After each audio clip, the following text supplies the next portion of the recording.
Pénina critique. Pénina est une intrigante. Pénina est une destructrice de potentiel. Pénina va t'épuiser. Pénina va te fatiguer. Il est temps que tu n'écoutes plus Pénina. Il est temps, si tu t'étais découragé, parce qu'on t'a dit à l'équipe de louange que tu ne chantais pas bien, s'il te plaît, reprends ce micro et chante ce que Dieu t'a dit de chanter. Si tu t'es assis, tu t'es refroidi, je n'intercède plus, parce qu'à l'équipe d'intercession, quand j'intercède, on se moque de moi. Toujours moi. Les églises, moi. On m'a pas fait ci, on m'a fait cela, on m'a pas visité, on n'a pas fait ci, ça. S'il te plaît, dans le temps. Tu vas te justifier auprès de qui? Tu vas te justifier dans toute la Belgique? Partout? Laisse que Dieu te justifie. Amen. Mais toi, cherche-le. Anne a compris cela un matin. La Bible dit Anne se leva. Anne a décidé, assez, c'est assez. Pénina, ça suffit comme ça. Je ferme mes oreilles, je te tourne le dos. Maintenant, je veux marcher dans le chemin de ma destinée. Il est temps que tu fasses ça. Il est temps que tu fermes tes oreilles à tout ce que tu entends. Jésus a dit, prenez garde à la façon dont vous écoutez. Ferme tes oreilles. Souvent, on a plus tendance à écouter ce qui est mal qu'à écouter ce qui est bien. Anne a commencé à comprendre qu'elle ne peut pas vivre de la parole de Pénina, mais elle peut vivre de toute parole qui sort de la bouche de l'Éternel. Anne a commencé à comprendre qu'il fallait qu'elle change de vie, qu'elle se positionne pour regarder à Dieu et pour ne plus regarder à Pénina. Et dans cette histoire, la Bible nous dit qu'à Anne, son mari donnait des portions doubles. Vous savez, on aime tous des portions doubles. Des portions doubles pour la flatter. Oh, c'est pas grave. Même si tu n'as pas d'enfant, prends plus de bijoux, prends plus de chaussures. Hey, bien aimé. En ce qui concerne ton héritage, ce que Dieu a pour toi sur la terre, il n'y a pas de portion double. Amen. Tu te lèves, tu vas dans le champ de bataille, tu luttes, tu arraches ton héritage. C'est tout ce que tu as fait. Aujourd'hui, on aime bien les portions doubles. Oh non, frère, ne te dérange pas. Vraiment, à l'église, on ne t'aime pas trop. Pourquoi on est sévère avec toi? La prochaine fois, tu dis, elle ne me donne pas la portion double. Si le pasteur m'a abordé, c'est pourquoi il m'a abordé. On est là pour avancer. Lot et Abraham se sont séparés. Pourquoi? Parce que Lot ne voulait pas la formation. Et Abraham avait des serviteurs qu'il formait. Souvent, parce qu'on est à l'église, on ne veut pas la formation, on trouve toutes sortes de fautes pour pouvoir s'échapper. Mais Anne s'est levée. Elle a fermé les oreilles à Pénina. Et Anne, cette journée-là, elle est rentrée dans le temple de Dieu. Et l'amertume dans l'âme, elle a pleuré et elle a versé des pleurs. Quand tu viens dans le temple de Dieu, utilise les armes que Anne a utilisées. J'ai un message qui s'intitule La puissance du cri. Dieu m'avait révélé le cri et les pleurs comme une arme puissante pour que Dieu nous réponde. Comme une arme puissante. Pleurer à Dieu, c'est une arme très puissante que tu ne peux pas imaginer. Dieu cherche des hommes et des femmes qui n'auront pas honte, qui n'auront pas peur, mais qui viendront dans son temple, qui viendront comme des fous, qui viendront comme je ne sais pas, qui viendront se rouler par terre et pleurer devant lui. Anne a versé les pleurs. Qu'est-ce que la Bible nous dit des pleurs? Si je vais dans le psaume 6, verset 9, il dit, éloignez-vous de moi, vous qui faites mal, car l'Éternel entend la voix de mes larmes. Bon, je ne savais pas que mes larmes peuvent parler. Je ne savais pas que mes larmes avaient la bouche. Moi, je pensais juste que j'ai pleuré.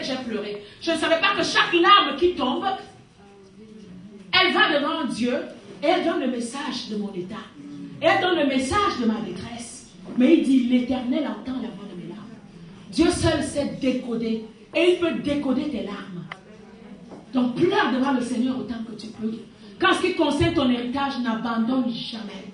Si ton héritage, ce sont les enfants, c'est ton mari, n'abandonne jamais. Peu importe l'état où ton foyer est rendu, peu importe même si ton mari court après 1000 filles, c'est ton mari, c'est le mari de l'alliance, tu restes dans la prière, tu arraches l'héritage, tu rentres dans cette bataille et tu gagnes la bataille. Anne a utilisé les pleurs, elle a pleuré, l'Éternel entend la voix de mes larmes.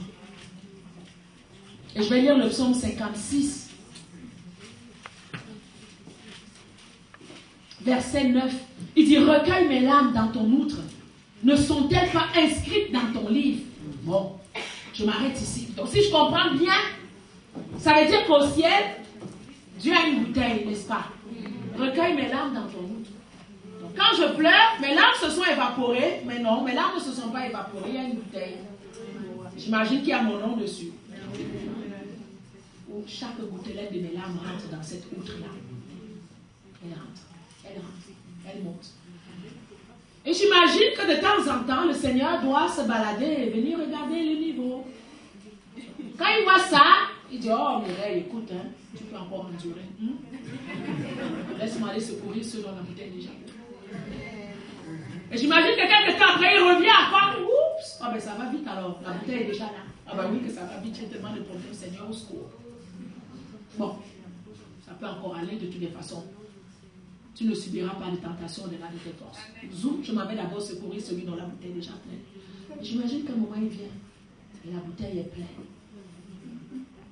Il dit, recueille mes larmes dans ton ventre.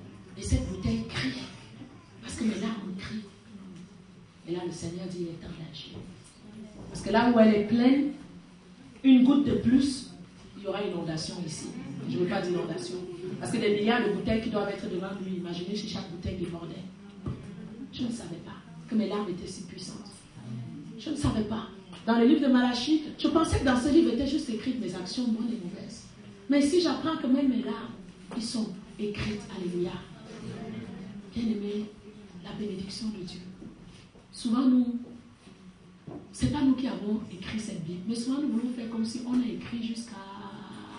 Dieu est souvent simple dans sa façon d'agir. Viens avec lui avec simplicité. Supplie, confesse, Seigneur, agis, pleure devant lui. Reconnais ta dépendance vis-à-vis de lui. Reconnais, humilie-toi. C'est tout ce qu'il dit. Si mon peuple, ce qui est invoqué, mon peuple, viens.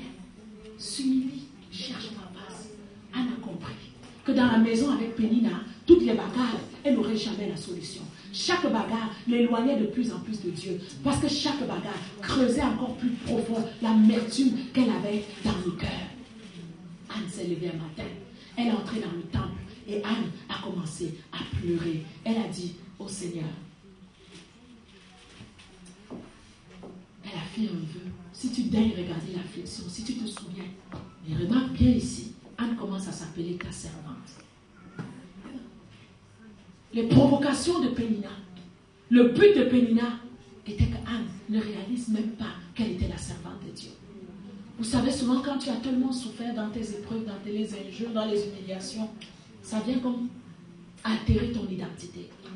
Tu te regardes, tu ne vois plus que tu es cette princesse d'Abraham. Tu ne vois plus que tu es ce peuple acquis, ce sacerdoce royal.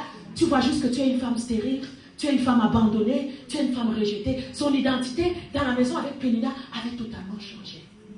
Anne a décidé de rentrer dans le temple et de retrouver son identité. Anne a décidé de réaliser qu'elle était une servante de Dieu, qu'elle était au service de Dieu. Elle était au-delà de Anne, la stérile. Souvent, c'est ce que le diable nous fait. Même quand Mephibosheth, le roi David l'a appelé pour venir s'asseoir à sa table, il se voyait toujours comme un chien mort. Parce qu'on a toujours l'impression que la souffrance vient pour durer toujours. La souffrance vient, mais elle vient pour un temps.